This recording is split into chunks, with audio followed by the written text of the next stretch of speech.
Verset, parce que la nouvelle alliance, si on veut parler de la nouvelle alliance, il faut voir d'où ça vient, la nouvelle alliance. On ne regardera pas tout ce qui s'est passé dans les autres alliances. On va quand même voir quelques principes des anciennes alliances pour comprendre la nouvelle alliance et ce que ça a changé dans nos vies, parce que la parole de Dieu nous dit qu'on a une nouvelle alliance meilleure que l'autre, basée sur de meilleures promesses également. Elle surpasse en toutes choses l'ancienne alliance. Donc, la nouvelle alliance, il faut la comprendre. C'est un petit peu fort, hein? Il y a un peu d'écho, quelque chose, non? C'est correct pour vous? OK. C'est correct pour vous, c'est correct pour moi. Faisons la lecture de la parole.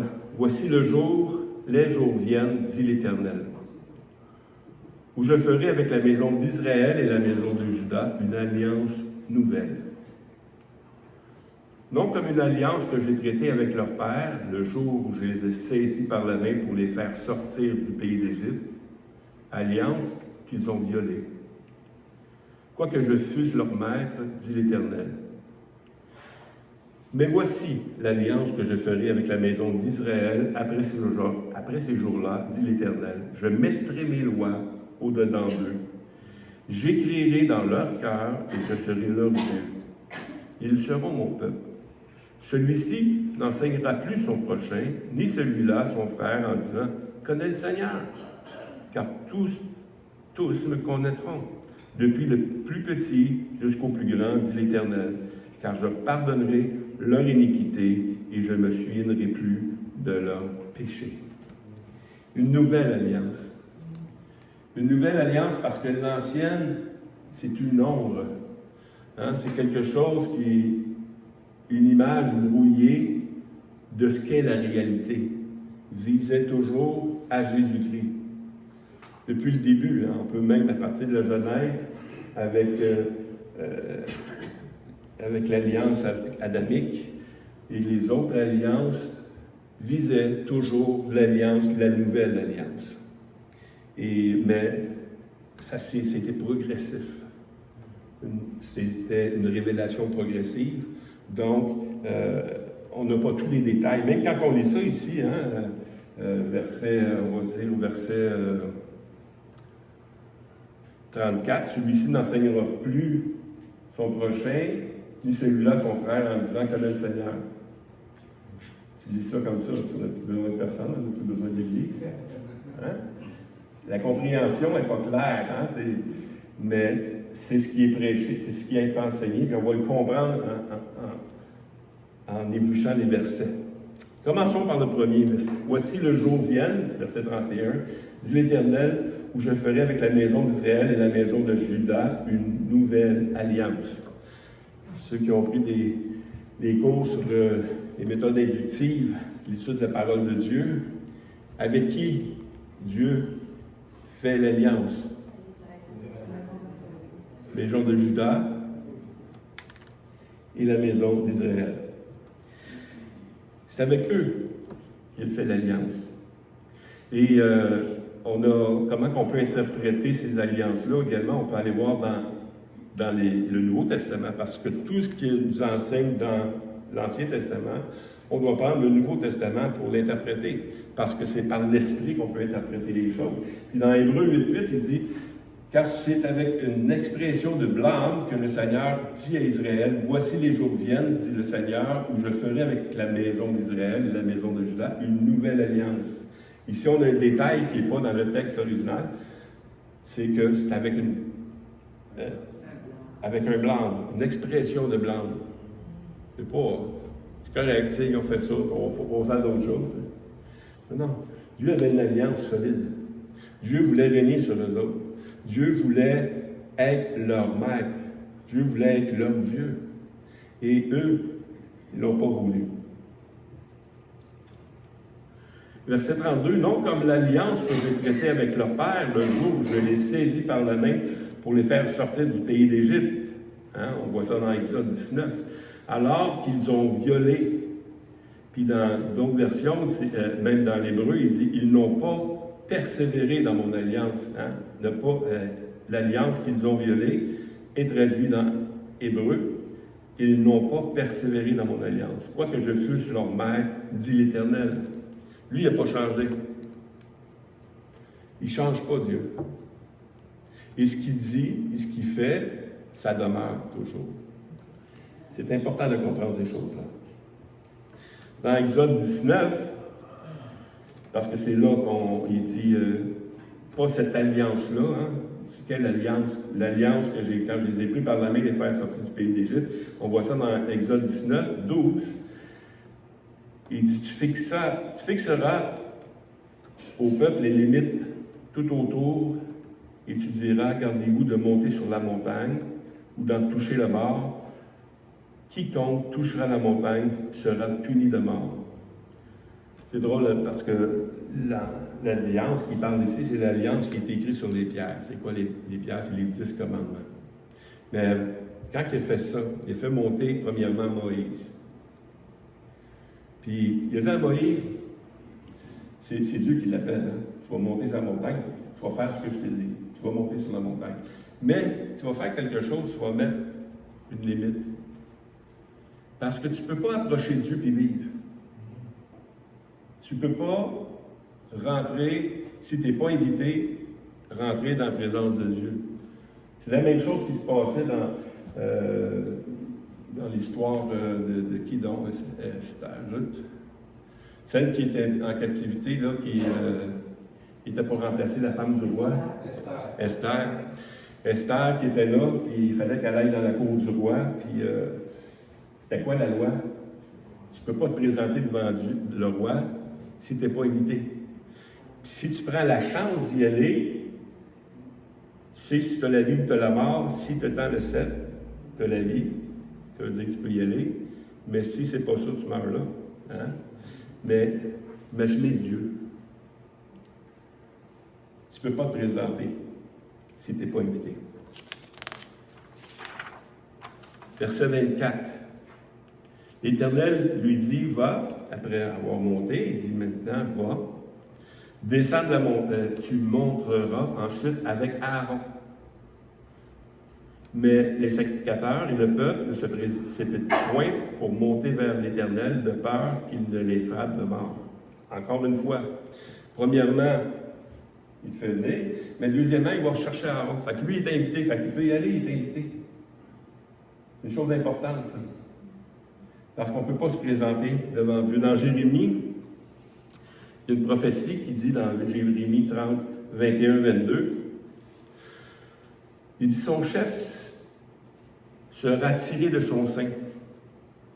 Son dominateur sortira du milieu de lui. Je le ferai approcher et il viendra vers moi. Car qui oserait de lui-même s'approcher de moi, dit l'Éternel? Vous serez mon peuple et je serai votre Dieu. J'aime bien cette... on va le voir dans la Bible de français courant, la prochaine. C'est la même chose, mais en français courant. C'est l'un de vous qui sera votre chef, oui, c'est l'un des vôtres qui vous dirigera. Je lui permettrai de s'approcher de moi, car personne d'autre n'oserait risquer sa vie pour s'approcher de moi sans que je l'invite, dit l'Éternel. C'est clair, hein? Fait que même dans l'Ancienne Alliance, là, après que les choses soient faites, le peuple ne pouvait pas s'approcher de Dieu. C'était seulement les sacrificateurs, ceux qui étaient appelés. Eux pouvaient s'approcher de Dieu. Puis le peuple, eux, avaient cet intermédiaire-là qui pouvaient aller voir, mais ils ne pouvaient jamais aller voir Dieu. Et dans Hébreux 9, 6 et 8, c'est là qu'on voit l'explication. Or, ces choses étaient ainsi disposées, il parle du temple, c'était la même chose qui se passait dans le temple. Or, ces choses étaient ainsi disposées, les sacrificateurs qui font le service entrent en tout temps dans la première partie du tabernacle et dans la seconde, le souverain sacrificateur seul entre une fois par année, non sans y porter le sang qu'il offre pour lui-même et pour les péchés du peuple. Le Saint-Esprit montrait par là que le chemin du lieu très saint n'était pas encore ouvert, tant que le premier tabernacle subsistait. Ça veut dire que tant que les choses sont encore sous l'ancienne alliance, le monde ne peut pas entrer. Même les prêtres, il y a juste le souverain sacrificateur, une fois par année, pouvait aller là où Les tables étaient. Les tables étaient dans le coffre. La loi était là. La présence de Dieu était là. Et lui seul pouvait rentrer une fois par année. C'est quelque chose. Pourquoi je vous explique tout ça? Parce que c'est important de comprendre la nouvelle alliance avec ça. Dans Hébreux 10, 19 et 21, il explique encore ces choses-là, mais il conclut en disant « Ainsi donc, frères, puisque nous avons au moyen du sang de Jésus une libre entrée dans le sanctuaire par la route nouvelle et vivante qu'il a inaugurée pour nous à travers le voile, dans le lieu très saint, c'est-à-dire de sa chair, et puisque nous avons un souverain sacrificateur établi sur la maison de Dieu. » Verset 22, il dit « Approchons-nous donc, avec un cœur sincère et la plénitude de la foi, le cœur purifié d'une mauvaise conscience et le corps lavé d'une eau pure. » Il conclut comme ça. Il compare l'ancienne alliance avec la nouvelle alliance. C'est que l'ancienne alliance, c'est personne à part le souverain et ceux que Dieu appelait. Et ici, il nous dit que par Jésus-Christ, par son sang, cette porte-là est ouverte. Cette nouvelle alliance, là, imaginez, elle nous est donnée à nous. On peut s'approcher de Dieu maintenant. C'est un privilège qu'on a seulement que depuis 2000 ans. Avant ça, il n'y a personne qui pouvait s'approcher de Dieu, ou presque. Et de comprendre ces choses-là, il y a des raisons pourquoi on peut s'approcher de Dieu, puis il y a des raisons pourquoi on ne peut pas s'approcher de Dieu. Ésaïe 59, 2, il dit « Mais ce sont vos crimes qui mettent une séparation entre vous et votre Dieu. Ce sont vos péchés qui vous cachent sa face et l'empêchent de vous écouter. » C'est notre nature. Parce qu'on est des pécheurs, Dieu est saint, on ne peut pas rentrer dans sa présence, sous l'ancienne alliance. Dans Jérémie 17, 9, il dit « Le cœur est tortueux par-dessus tout. Il est méchant. Qui peut le connaître? » Il y a des fois, des personnes me disent « Ouais, mais as-tu confiance en cette personne-là? Est-ce que j'ai confiance en moi-même? » Hein? Comment je peux avoir confiance en quelqu'un? Tu peux, j'ai une limite, tu sais. Tu peux laisser tes enfants, tu peux y faire confiance, tu peux laisser ton argent. Mais nous savons que le cœur de l'homme est tortueux par-dessus tout, il est méchant, qui peut le connaître? Beaucoup de monde sont découragés par le monde. Beaucoup de gens, ils ne croient plus au système, ils ne croient plus à l'Église, ils ne croient plus à rien parce que l'homme, il est méchant, tortueux. Et de penser, ouais, moi je suis correct, mais les autres sont comme ça. Non, non, non, non. L'homme est méchant. Qui peut le connaître? Même moi, je ne peux pas connaître mon propre corps, mon propre cœur. Je peux connaître seulement celui que Dieu me donne. Lui, je le connais. C'est pour ça que Dieu ici, verset 33 de Jérémie, 31-33, « Mais voici l'alliance que je ferai avec la maison d'Israël, encore une fois, c'est avec la maison d'Israël, premièrement. Après ces jours-là, dit l'Éternel, je mettrai mes lois au-dedans d'eux, c'est-à-dire dans leur esprit, et j'écrirai dans leur cœur. Je serai leur Dieu, et ils seront mon peuple. » Toujours cette formule-là qui revient. Je serai leur Dieu, et ils seront mon peuple. Ces expressions-là, on les voit de plus en plus souvent. Mais avant d'aller à l'expression, on va voir que ce que j'ai souligné ici avec la maison d'Israël. Pourquoi je dis que c'est avec la maison d'Israël? Parce que Dieu a toujours eu son peuple. Et jusqu'à Jésus-Christ, ce n'était qu'Israël et Juda. C'est la maison d'Israël. Et c'est clair dans plusieurs passages, dans Matthieu 15, 24, quand Jésus y allait guérir, il dit à cette femme qui demandait une guérison, il répondit, « Je n'ai été envoyé qu'aux brebis perdues d'Israël. » Jésus, son ministère terrestre, là, ce n'était que pour les brebis perdues d'Israël. C'était pas pour tout le monde. Jésus, là, c'était son peuple. Est-ce qu'il y avait de la compassion pour les autres? Certainement. Parce qu'il a dit après ça, on ne peut pas jeter la nourriture des enfants aux chiens. C'est pas tellement gentil, là, parce qu'un chien en Israël, c'est une créature un peu.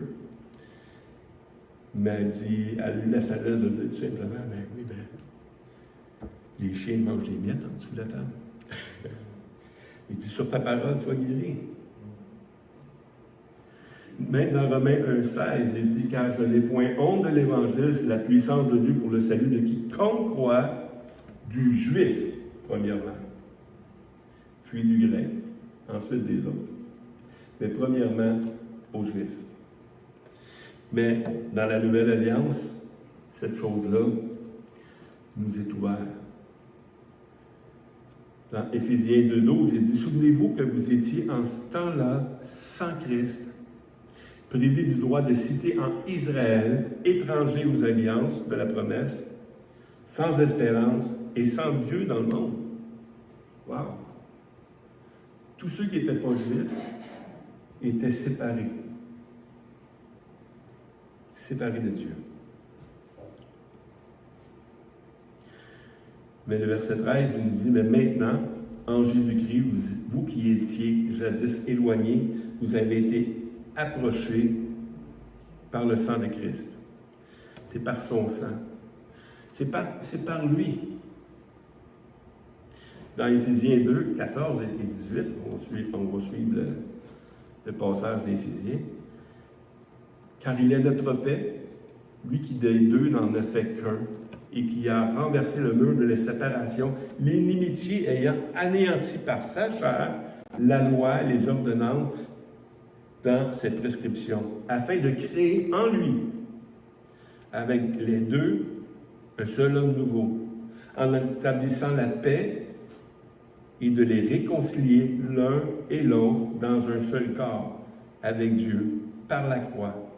En détruisant par elle l'inimitié, il est venu annoncer la paix à vous qui étiez loin et la paix à ceux qui étaient près. Car par lui, nous avons les uns les autres accès auprès du Père dans un même esprit. Maintenant, on a un accès qui est là. On peut se présenter devant Dieu.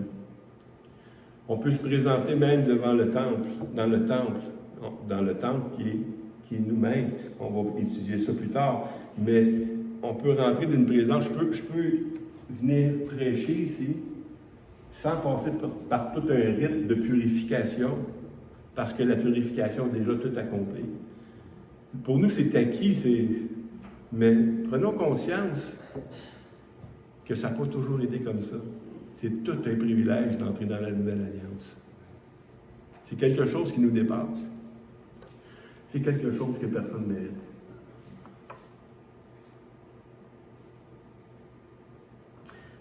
On continue dans Éphésiens, il dit, verset 19, « Ainsi donc, vous n'êtes plus des étrangers ni des gens du dehors, mais vous êtes concitoyens des saints, gens de la maison de Dieu, vous avez été édifiés sur le fondement des apôtres et des prophètes, Jésus-Christ lui-même étant la pierre angulaire, en lui, tout l'édifice bien coordonné s'élève pour être un temple saint dans le Seigneur. En lui, vous êtes aussi édifiés pour être une habitation de Dieu en esprit. » Imaginez, là, tu ne pouvais même pas rentrer dans la présence de Dieu, puis dans la Nouvelle Alliance, c'est Dieu qui vient t'habiter. Il vient t'habiter. Il vient t'habiter par le Saint-Esprit. C'est ça qu'on va comprendre dans les autres passages qui vont suivre.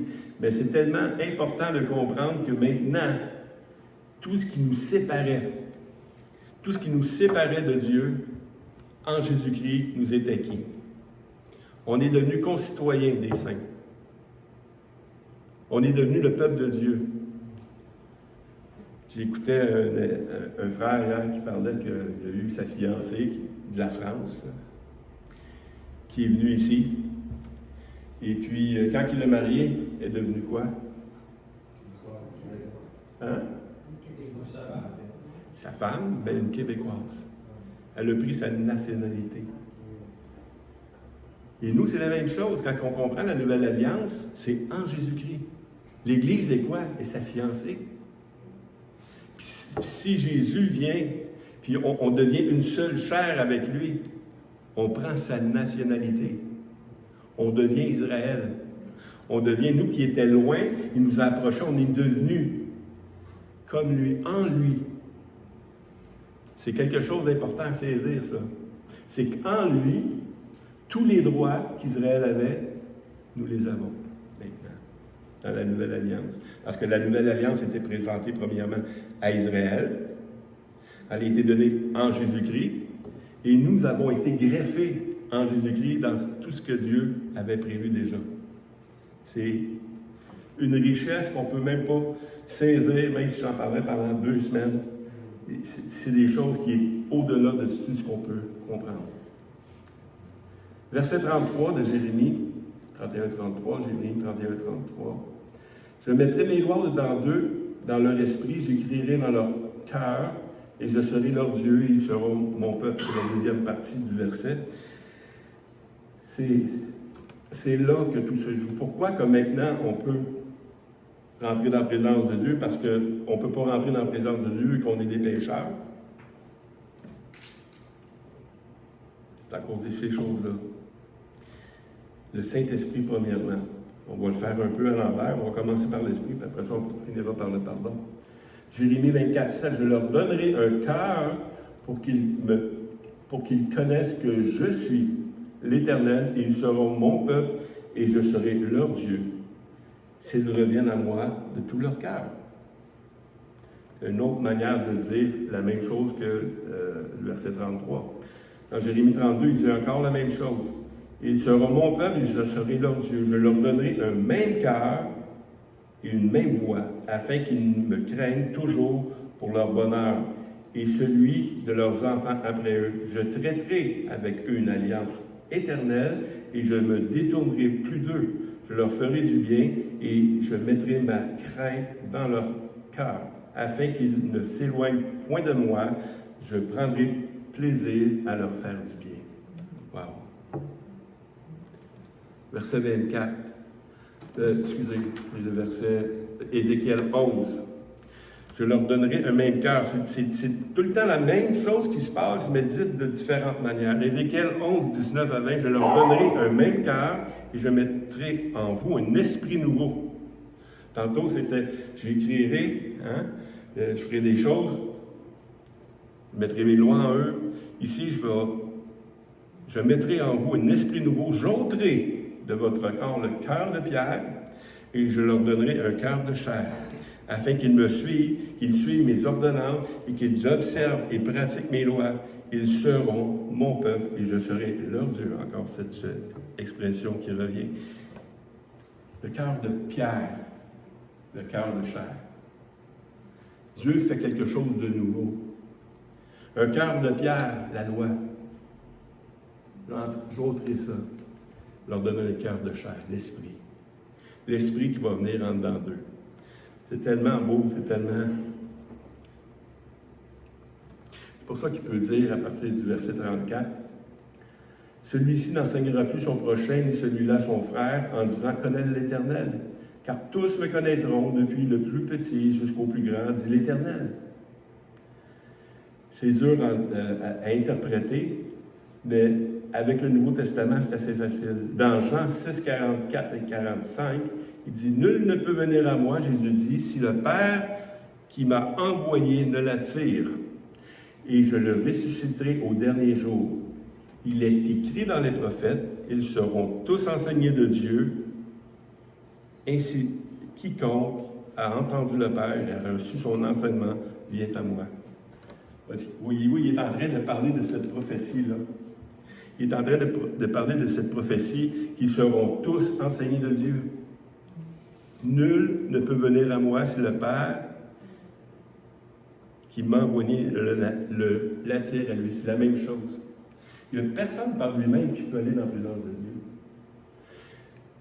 Puis ici, qui seront enseignés de Dieu, Jésus nous donne cette interprétation-là que c'est lui, c'est l'Esprit qui va t'attirer à lui. Tu ne peux pas y aller par toi-même. La chair ne veut pas aller à Dieu. C'est l'Esprit qui nous attire. C'est Dieu qui nous invite à aller dans sa présence. Rappelez-vous le passage que j'ai lu tantôt. Il n'y a personne qui peut oser rentrer dans ma présence si je ne l'ai pas appelé. On ne peut pas se convertir. Il y a seulement Dieu qui peut faire ça dans nous. C'est seulement lui qui peut nous inviter. Il nous tend sa main. Il veut nous sauver.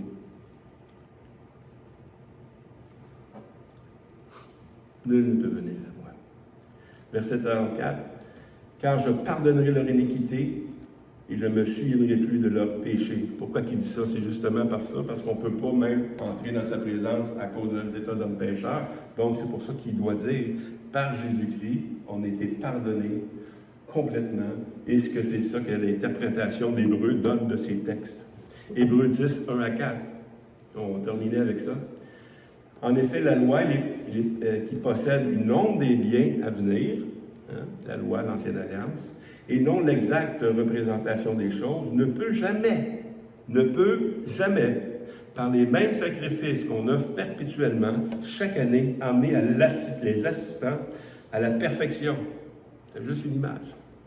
Autrement, on n'aurait pas cessé de les offrir parce que ceux qui rendent ce culte, une fois purifiés, n'auraient plus eu aucune occasion de leur... aucune conscience de leur péché, excusez. Un coup, tu es purifié, puis tu as encore les consciences de tes péchés, c'est parce que tu n'es pas pleinement purifié. Tu n'as plus la conscience. Tu n'as plus à redemander pardon. En Jésus-Christ, il nous a pardonné une fois pour toutes. C'est la supériorité de l'alliance avec Christ. Il l'a fait une fois pour toutes. On ne peut pas offrir Jésus-Christ. On ne peut pas faire des choses de nouveau. Ça a été fait une fois pour toutes. C'est l'excellence de l'alliance. Mais le souvenir des péchés est renouvelé chaque année par ces sacrifices. Car il est impossible que le sang des taureaux et des boucs ôte le péché. Versets 14 à 18. Car par une seule offrande, il a emmené à la perfection pour toujours ceux qui sont sanctifiés.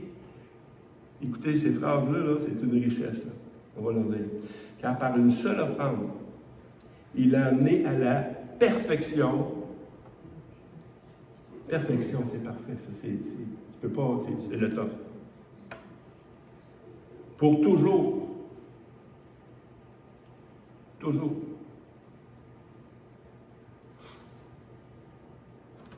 Ceux qui sont sanctifiés. C'est que le Saint-Esprit nous a attesté aussi, car après avoir dit « Voici l'alliance que je ferai avec eux, après ces jours-là, dit le Seigneur, je mettrai mes lois dans leur cœur et je les écrirai dans leur esprit. » Il ajoute « Et je ne me souviendrai plus de leurs péchés, ni de leur iniquité. Or là où il y a pardon des péchés, il n'y a plus d'offrande pour les péchés. » Wow. Le Seigneur l'a accompli parfaitement. Ça devrait nous donner un repos. D'essayer de gagner Dieu, c'est la différence qu'il a avec toutes les religions et le christianisme. Toutes les religions sont encore à essayer de gagner d'être dans la présence de Dieu. Tout faire pour être dans la présence de Dieu. Mériter. Puis ici, il dit que en Jésus-Christ, tout a été accompli. Si tout a été accompli, hein, comment tu veux payer ton entrée avec un 20$? Avec tes bonnes œuvres. C'est rien ne peut comparer l'œuvre de Christ, qui a payé pour nous donner accès à Dieu. Donc, on ne va pas se priver de cette entrée-là. Et souvent, on se prive d'une manière naturelle parce que quand on se prive d'aller en prière, quand on se prive d'être en communion, quand on se prive d'être en Église, quand on se prive de lire la parole de Dieu, on se prive de ce grand privilège-là qu'on a eu en Jésus-Christ. C'est tout un privilège. Ceux de l'Ancienne Alliance, supposons, il y en a un qui revient en vie, là, puis il regarde l'Église, puis il comprend l'Évangile, puis il dit « Qu'est-ce que vous faites? Comment vous agissez maintenant avec tout ce que Dieu a fait pour vous autres? Quelle relation entretenez-vous avec ce grand Dieu? Le privilège d'être dans la présence de Dieu. Non seulement vous êtes dans la présence de Dieu, mais Dieu est présent en vous. Wow! C'est quelque chose. Il n'en revient pas, lui, là. Il regarde l'Église et il dit, tout ce que nous, on désirait, tout ce que tout homme désire rentrer dans la présence de Dieu, voir Dieu, nous, on peut le voir. Gratuitement. Gratuitement justifié. Et non seulement on est gratuitement justifié, mais il prend soin de nous d'une manière incroyable. Et chaque jour, même avec notre nature qui est attachée avec nous, nature qui pêche encore, même avec cette nature-là, Dieu nous regarde, puis il voit en Jésus-Christ un homme parfait. Mais c'est comme ça qu'on doit se voir aussi, des hommes parfaits en Jésus-Christ. Est-ce qu'on doit nier notre nature pécheresse? Non. On doit constamment travailler à être comme notre Seigneur, mais maintenant, on doit saisir ces vérités-là et surtout saisir le privilège qu'on a.